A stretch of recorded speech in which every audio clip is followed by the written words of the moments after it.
Hi, subscribers who I don't have. This is DudiGuy. And I've been doing some thinking about character arcs in storytelling. When we talk about our characters and the progression that they undergo, we often take a look at them from the beginning of the story to the end of the story. And that could be anyone. That can be a character from literature, that can be an anime character who undergoes an arc, that could be a Dungeons and Dragons character. And when we look at them in the end, we see them as being fully actualized. We call it fully actualized is the term that we use. Or self-actualized sometimes. But I think that to be fully actualized is, I challenge that principle. When we take a look at a character who has yet to undergo an arc, they want something.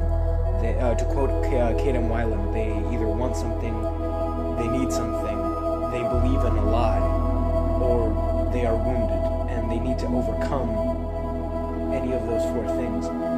Especially with the wound, which is very popular in modern media. When we, like, for instance,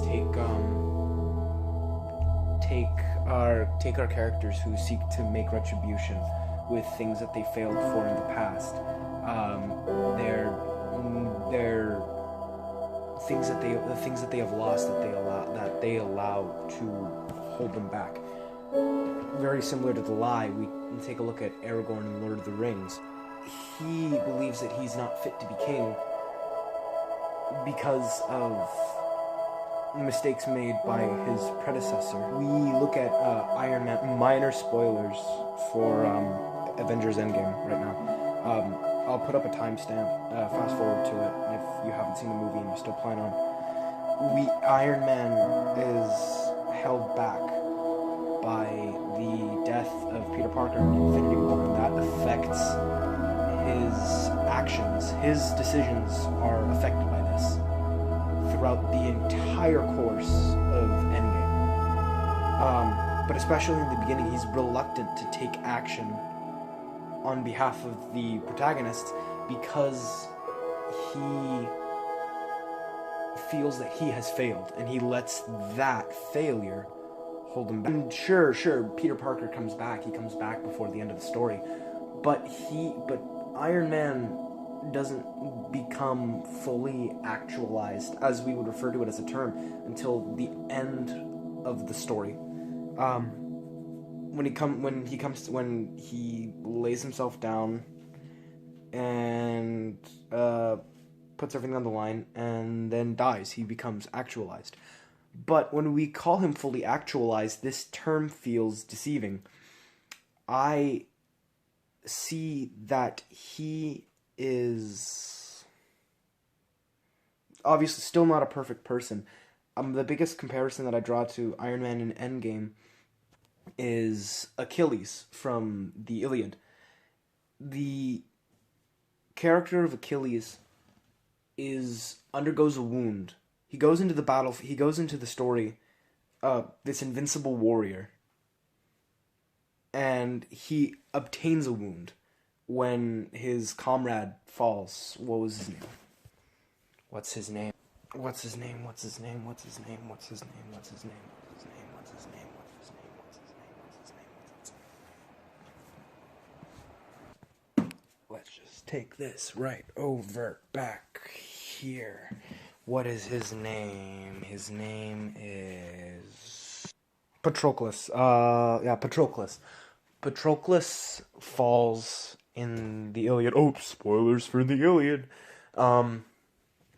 Patroclus dies in the Iliad, and Achilles finds himself completely and utterly attached to Patroclus, almost as more than just a brother, as an extension of himself. And when he dies, Achilles as a character falls apart. The things that he was fighting for, his morals, begin to grow shaky. He begins to defy the mandates that he set down for himself. He begins to help his allies. He begins to act out in a wrath and a rage. But even by the very end of the story, when he comes to terms with himself, with Patroclus, he is still a flawed person, and he is actualized in context. He becomes a better person, but only restricted to the context of his anger. His anger is subsided, and he finds peace despite the death of his friend. And I think that when we look at our characters who become actualized in our media, we are subject to a fantasy that they are fully actualized, that we cannot become them, that they are perfect. And I think that that's not the case. Characters become actualized within a context, within a certain aspect, a scene of their life. We can't see the full sphere. Only the sphere that is shown to us in the course of our stories reveal their evolution. And I think when we write stories and when we write characters, we want to be aware of that. We want to be cognizant of the context in which we want for our characters to become actualized. A character who undergoes an arc does not become Jesus Christ. Gideon in the Bible becomes brave. He takes up the name that God gives him, champion, commander, general, starting from the position of a coward, hiding in the middle of a battlefield. As war and violence erupts around him, he hides underneath a wine press. And God calls him champion. And only a little time later, he steps out and takes on a 3,000-man army with 300 troops and wins without a single casualty on his side. But if you were to put him in the situation of David and Bathsheba, maybe he would fall. We don't know his flaws beyond that.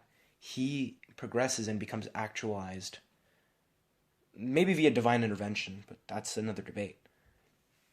But he becomes actualized only within a certain context, and I think we should think about a character's progression within context when we write. Anyway, thank you for watching this video. Be sure to like, subscribe, comment. This is a channel on the rise. I want to make, not enlightening content. I'm not the damn Buddha. But I want to make people smile. I want to make people laugh. I want to make people think. And I think storytelling is a good place to find all of that. Thank you very much.